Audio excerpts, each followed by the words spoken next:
नमस्कार, सुवर्णास किचन मध्ये तुमच्या सगळ्यांचं खूप खूप मनापासून स्वागत आहे।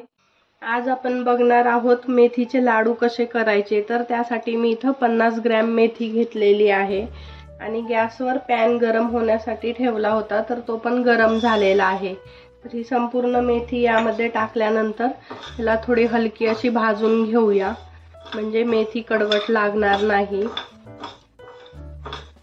तर एकदम लो फ्लेम वरती मेथ्या चांगल्या भाजून घेऊया। 2 ते 3 मिनिटं झालेले आहेत आणि मेथी छान अशी भाजल्या गेलेली आहेत। तर आता गॅस बंद करायचा आहे आणि ही मेथी एका प्लेट मध्ये काढून घेऊया थंड होण्यासाठी। मेथी थंड झाल्यानंतर आपण ही मिक्सर मध्ये बारीक करून घेणार आहे याची पावडर। शक्य तितकी बारीक अशी मी मेथीची पावडर इथं करून घेतलेली आहे। तर आता ही एका भांड्यामध्ये काढून घेऊया। थोडी थंड झाल्यानंतर मी याला बारीक करून घेतलं होतं। इथं मी जेवढी मेथी घेतली तेवढंच तूप इथं मी असं वितळून घेतलेलं आहे। तर ते संपूर्ण यामध्ये टाकायचं आणि ही मेथी संपूर्ण तुपामध्ये रात्रभर अशी भिजत ठेवायची आहे। याला व्यवस्थित मिक्स करून घ्यायचं, म्हणजे ही मेथी छान तुपामध्ये मुरते आणि मेथीचा जो काही कडवटपणा आहे तो पण राहत नाही, जास्त पूर्णपणे कमी होऊन जातो। तर हे व्यवस्थित असं मिक्स झालेलं आहे। आता यावर एक झाकण ठेवून हे असंच रात्रभर ठेवून द्यायचं आहे। मेथी आपण तुपात भिजत घालून 12 तास होऊन गेलेले आहे आणि रात्रभर मस्त अशी ही तुपामध्ये छान मुरलेली आहे। आणि लाडूसाठी आता मी इथं घेतलेला आहे खसखस, त्यानंतर 200 ग्रॅम डिंक घेतलेला आहे, 1 वाटी गूळ, 1 वाटी गव्हाचं पीठ, त्यानंतर 1 किलो मी खारीकची पावडर घेतलेली आहे। तर ही रेडीमेडच पावडर आणलेली आहे। आणि त्यानंतर घेतलेले आहे 200 ग्रॅम काजू, 200 ग्रॅम बदाम।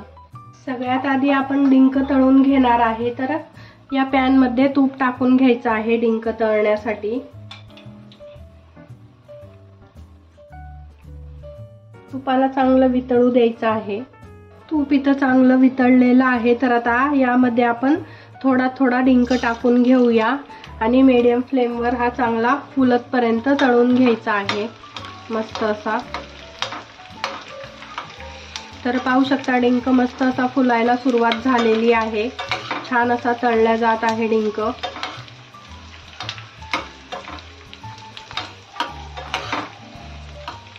आणि मस्त असा फुललेला पण आहे छान।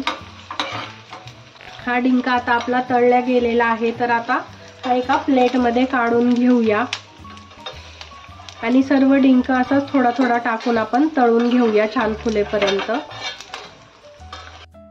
सर्व काही डिंक मस्त असा मी छान तळून घेतलेला आहे।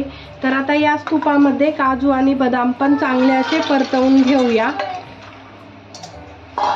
आणि या तुपामध्ये आणखीन आपण खसखस पण टाकणार आहे। तर आता हे 3 ते 4 मिनिटं असे चांगले परतवून घ्यायचे आहे तुपात। तर मस्त असे काजू, बदाम आणि खसखस छान अशी तुपामध्ये परतल्या गेलेली आहे। तर आता हा पॅन एका साईडला आपण ठेवून घेऊया।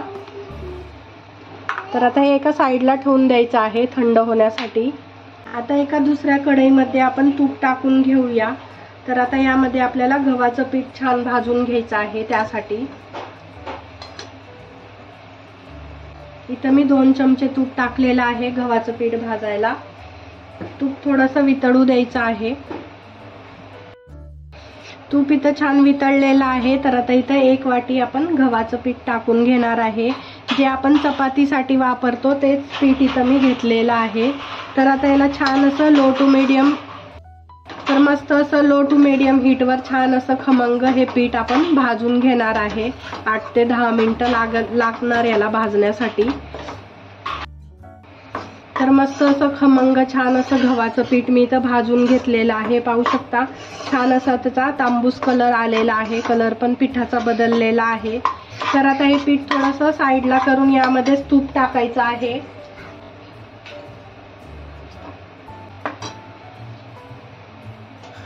तूप छान आता वितळलेलं आहे। तर आता यामध्येच आपण जी मेथी भिजत घातली होती तुपामध्ये ती आपण यामध्ये टाकून घेणार आहे संपूर्ण।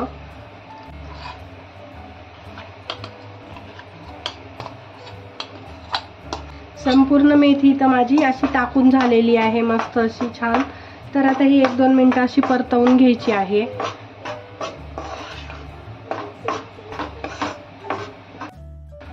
मेथी पण इथं छान मस्त अशी तुपामध्ये परतली गेलेली आहे. तर आता जी खारीक पावडर घेतलेली आहे ती संपूर्ण यामध्ये टाकून घ्यायची आहे आणि खारीक पावडर पण व्यवस्थित छान अशी या तुपामध्ये परतवून घेऊया. व्यवस्थित त्याला छान असं मिक्स करून घ्यायचं. आता हे सर्व काही व्यवस्थित मिक्स करून झाल्यानंतर यामध्ये थोडं तूप टाकून घेऊया.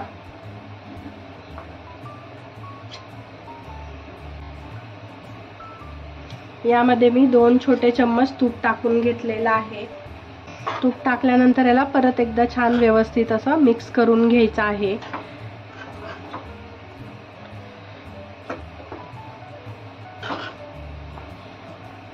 आणि एकदम लो फ्लेमवर हे छान असं भाजून घ्यायचं आहे.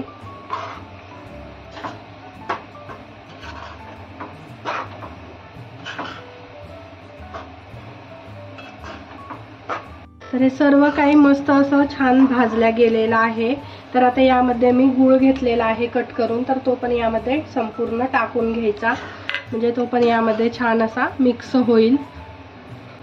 आता इथे या स्टेजला गॅस बंद करायचा आहे. गूळ याच्यामध्ये छान वितळून जाणार, कारण हे ऑलरेडी सर्व काही गरम आहे, त्यामुळं त्याला गॅस चालू ठेवायची गरज नाही. हे संपूर्ण छान असं तयार झालेलं आहे. त्याला फक्त एक वेळा असं मिक्स करून घ्यायचं आहे संपूर्ण गूळ.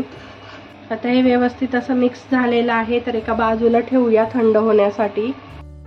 इथं मी जे आपण काजू बदाम तुपामध्ये फ्राय करून घेतले होते ते टाकलेले आहे मिक्सरच्या भांड्यामध्ये, आणि डिंक. तर आता हे व्यवस्थित छान असं बारीक करून घेऊया झाकण लावून. तर छान असं मस्त मी मिक्सरला हे फिरवून घेतलेलं आहे. तर आता याच पद्धतीने सर्व काही बारीक करून घ्यायचं आहे. आणि जे भाजून ठेवलेलं आहे खारीकची पावडर, त्यानंतर गव्हाचं पीठ आणि मेथी, तर ते सर्व काही आता यामध्ये टाकायचं आहे. हे सर्व आपल्याला नंतर एकत्र करायचं आहे. सर्व काही छान काजू बदाम आणि डिंक मी मस्त असं मिक्सरला फिरवून घेतला. आता हे सर्व काही हाताने छान असं मिक्स करून घेऊया आणि याचे लाडू वळवायला घेऊयात. सर्व काही छान असं मिक्स करून घेतलं आणि आता याचे मी लाडू बांधून घेत आहे. तर तुम्हाला जसे पाहिजे असेल लहान मोठे तसे तुम्ही इथं लाडू बांधून घेऊ शकता.